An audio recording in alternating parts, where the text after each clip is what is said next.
Xin chào tất cả mọi người, Linh đã quay trở lại. Mình rất là xin lỗi là đã biến mất gần như là một năm qua. Lý do, lý do là bởi vì mình quá bận với lại chương trình học cao học của mình. Mình nghĩ là bây giờ mình có thể thu xếp thời gian một chút để có thể quay trở lại với một số vlog của mình. Và nhân việc quay trở lại thì mình sẽ phản hồi lại một số bình luận của các bạn trong cái video 30 tháng 4 của mình. Và đúng như mình dự đoán thì cái video đó nó lại tiếp tục được đào mộ. Và lần này thì mình nhận được rất là nhiều cái bình luận từ các bạn trẻ ở Việt Nam nhiều hơn là các cô chú ở bên Hoa Kỳ. Mình tự hỏi không biết lý do vì sao ấy nhỉ. Đầu tiên là mọi người cứ hay hỏi là tại sao mình lại thắc mắc học tiếng Anh với tiếng Việt khi mà mình được giáo dục rằng là Anh Pháp Mỹ là bọn xâm lược, đế quốc Xài Lan ác độc xấu xa whatever. Thì đó là câu hỏi của một đứa trẻ 9 tuổi, khi đó mình học lớp 4. Thì mình thấy đó là một thắc mắc rất là dễ hiểu của một đứa trẻ được giáo dục trong một cái chương trình nó quá cứng nhắc và nó không có đồng nhất. Vừa học xong tiết lịch sử là đứa trẻ đâu cũng kiểu hừng hực khí thế căm thù quân xâm lược, Nhật Pháp và Nhật Mỹ, đúng không? Thì tiết sau lại học tiếng Anh. Thì được dạy là phải làm sao, nói sao cho giống người Mỹ, nói sao cho hay. Người Anh, người Mỹ người ta văn hóa thế này thế kia. Mình nghĩ có gì đâu nhỉ. Chỉ việc giảng dạy lịch sử một cách khách quan là ngày xưa Việt Nam có cuộc kháng chiến chống Pháp và sau này là muốn đánh đuổi cái sự hiện diện của Hoa Kỳ ở Việt Nam, của Mỹ, của lính Mỹ ở Việt Nam. Sau này chúng ta bình thường hóa quan hệ với Hoa Kỳ và Pháp thì chúng ta học ngôn ngữ của họ.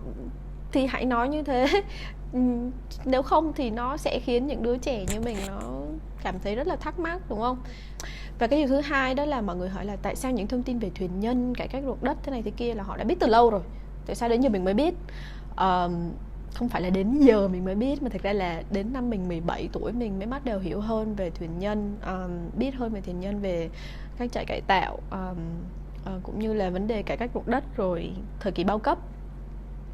Thì có thể là cái sự hiểu biết của mình nó muộn hơn những người khác. Cũng như mình đã nói trong cái video đó, đó là bản thân mình cũng từng là người không quan tâm đến chính trị, đến vấn đề xã hội lắm. Nhà mình ngày xưa cũng không có thói quen đọc sách, cho nên là sau này mình phải tự học hỏi từ bạn bè, từ người thân rất là nhiều. Người ta nói là gần mực thì đen, gần đèn thì sáng. Mình giống như là cứ đi tìm những cái ngọn đèn sáng nào rồi tìm cách soi theo vậy đó. Việc mình biết muộn hơn những người khác thì mình nhận. Và mình xin trích lời mở đầu trong quyển sách Tôi là con gái của cha tôi của nhà văn Phan Thúy Hà. Đó là những câu chuyện có thể bạn biết cả rồi, bạn đã chứng kiến, bạn đã sống với nó, nhưng với tôi mới được biết. Xin tha thứ cho tôi vì sự muộn màng. Thì có lẽ là đó tất cả những gì mình có thể nói. Và thứ ba là cái này nhiều nhất, là các bạn nói là mình lịch sử, tại sao đi tin lời bọn địch đi, bọn đế quốc đấy để rồi quay lại ăn cháo đá bát.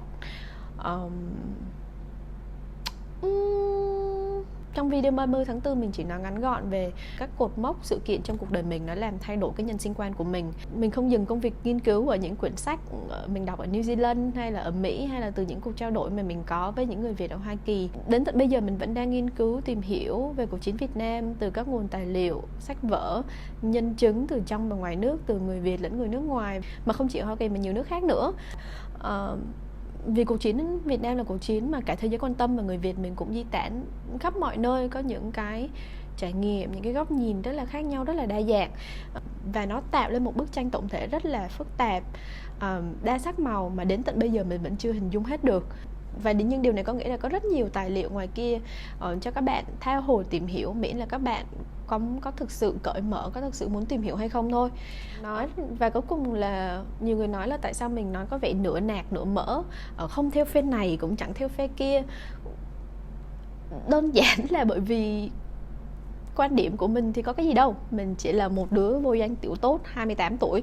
Chắc gì quan điểm của mình đã đúng, chắc gì những điều mình biết đã đúng. Mình vẫn đang trong cái quá trình tìm hiểu.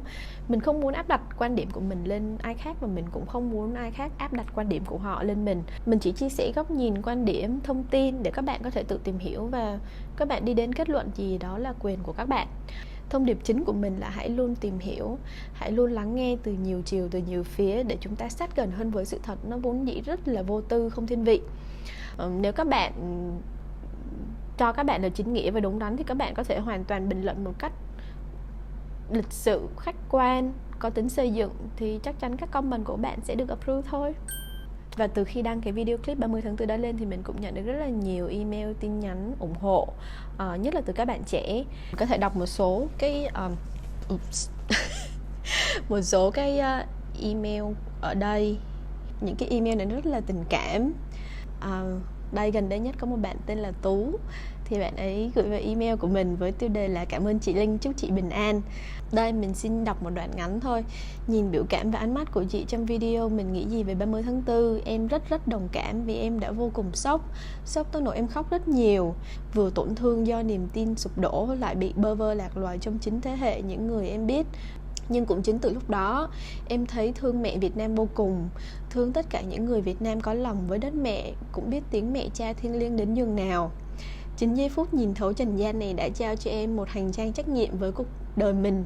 Em biết hướng thiện, biết cuộc đời hữu hạn để yêu thương nhiều hơn, và em biết mình thực sự muốn Việt Nam của chúng ta tốt đẹp hơn.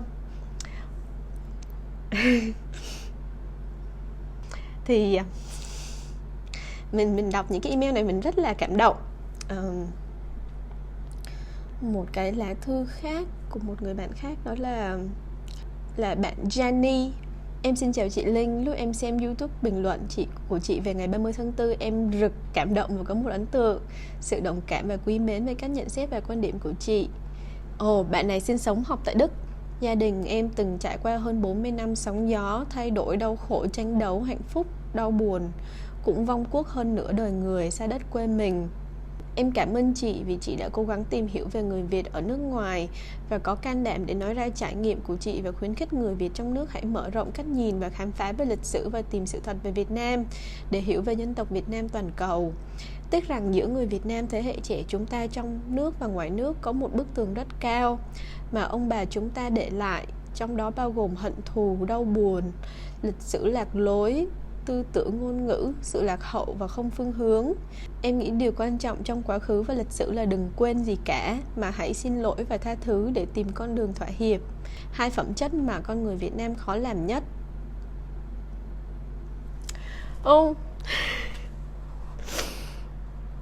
Thực sự là có rất là nhiều cái email mà mình không thể đọc hết trong cái video clip này, và mình cũng phải dành thời gian lại phản hồi lại các bạn, vì các bạn viết rất là dài, viết rất là nhiều mà mình không có thời gian trả lời đàng hoàng, thì mình cũng thấy rất là áy náy. Khi mà đọc những cái bình luận mà mắng chửi hay là xúc phạm mình cũng không có bận tâm nhiều lắm, bởi vì mình biết rằng là cái sự khác biệt giữa những người chửi bới mình và những người viết những cái dòng email cho mình nó rất là khác nhau, nên mình cũng không chấp các bạn mà chửi bới mình, ném đá mình.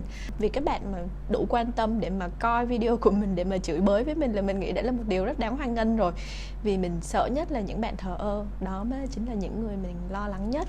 Cho nên là mình cảm ơn tất cả mọi người, ngay cả những người ghét mình là đã theo dõi các video của mình. Và mình hy vọng các bạn tiếp tục theo dõi và tiếp tục phản biện, nhưng hy vọng các bạn sẽ làm nó một cách lịch sự hơn, có tính xây dựng hơn, thì chúng ta sẽ có một cái bầu không khí, một cái không gian trao đổi, thảo luận rất là thoải mái, tích cực, đa chiều.